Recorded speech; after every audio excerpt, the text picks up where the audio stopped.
So gradually we are moving on and we are on the fourth module, which is scanning. So we're going to learn how to identify live host, open port, and running services with Nmap and Wireshark and other tools.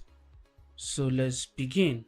So I welcome you to the scanning phase in penetration testing. And what are we going to be doing in this phase? The key difference between information gathering and scanning is the depth of analysis. While information gathering focuses on broad data like emails and phone numbers, scanning targets the technical aspects of a system, such as open ports, running services, and software versions. What are we scanning? We're scanning targets, vulnerable virtual machines, which can be free or paid. So it means that we have both free and paid options. But for this course, we're going to use the free ones. The same method we're going to use here is applicable to the paid ones. So what's the purpose of scanning? It is to identify open ports, services, and software versions to find exploitable vulnerabilities. Then let's talk about the real world relevance. The process mirrors real penetration testing, except that we know that these virtual machines are intentionally vulnerable. What it means is that the process we're going to carry out here is the same thing you're going to do in real life environment. The only difference here is that we know that these virtual machines are vulnerable, but in a real life situation, you're going to test to check whether it is vulnerable or not. So let's see how scanning works. It is just about packet exchange. We send either TCP or UDP packets to the target and analyze responses. We're going to talk about TCP and UDP in a moment. So TCP/UDP, these are protocols for data transmission. So whenever data needs to be transferred, that transfer is carried out using either TCP or UDP protocol. So for us to have a successful scanning, we need ports. Ports are virtual endpoints for communication. E.g., we have port 80 for HTTP and port 443 for HTTPS.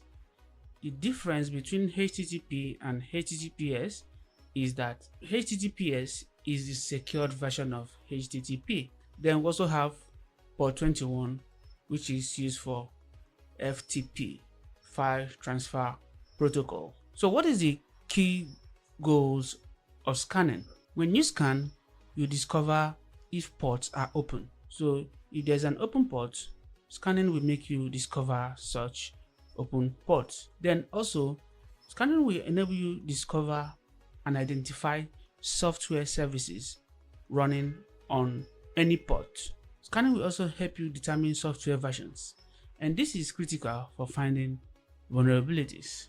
Now, in all, we have 65,535 ports for both TCP and UDP. So let's explain little about ports. So we have port 80 and port 443. Like we have seen before, port 80 is the unsecured HTTP, while port 443 is the secured HTTP, which is known as HTTPS. We also have port 22, which is also known as the SSH. We have port 21, which is the FTP, file transfer, and port 25, which is SMTP. We have port 53, which is a DNS, domain resolution.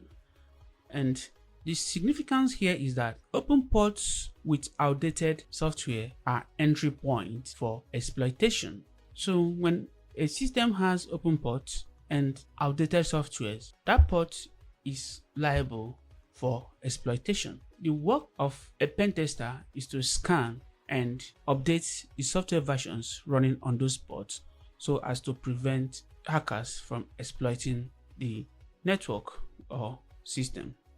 So why does ports matter? security risk.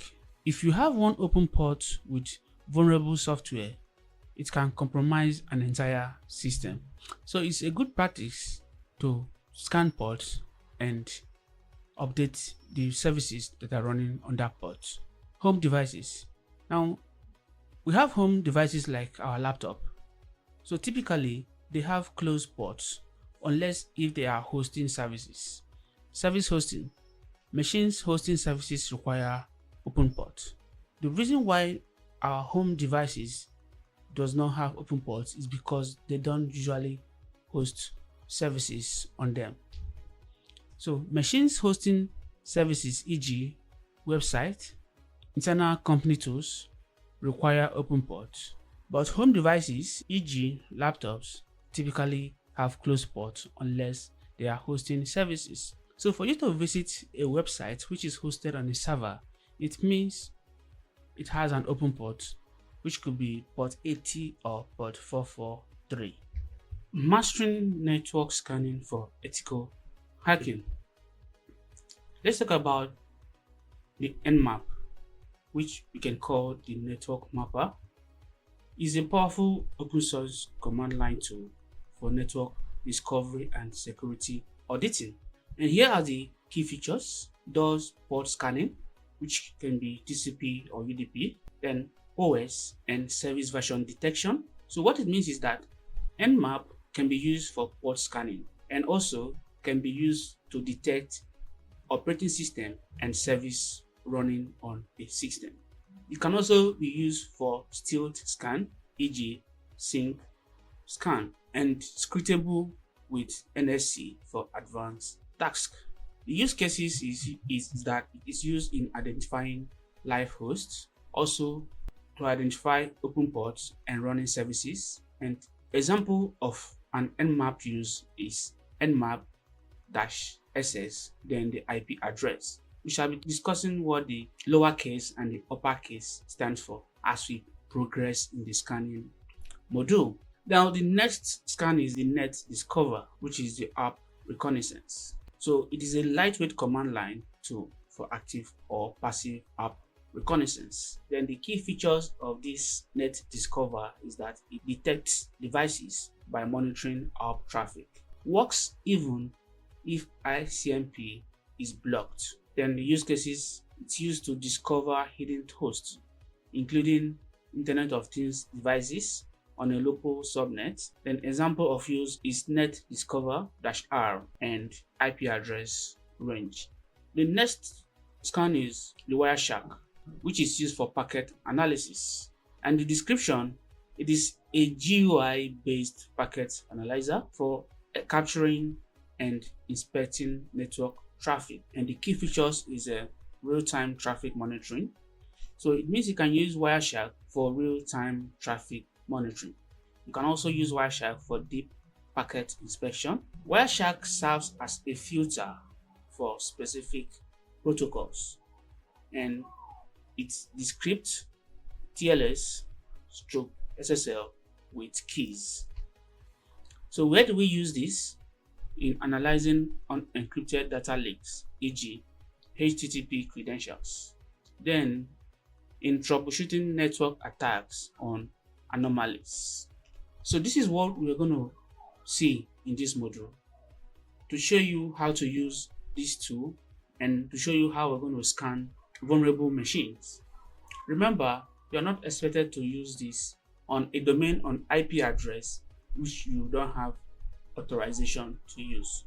So for this, we're going to be learning how to install our own vulnerable machines such as Metasploitable, and we're going to use that to practice how to scan, and from there we're going to learn exactly what to do in a real life situation. So that's all for this video. I will see you on the next one.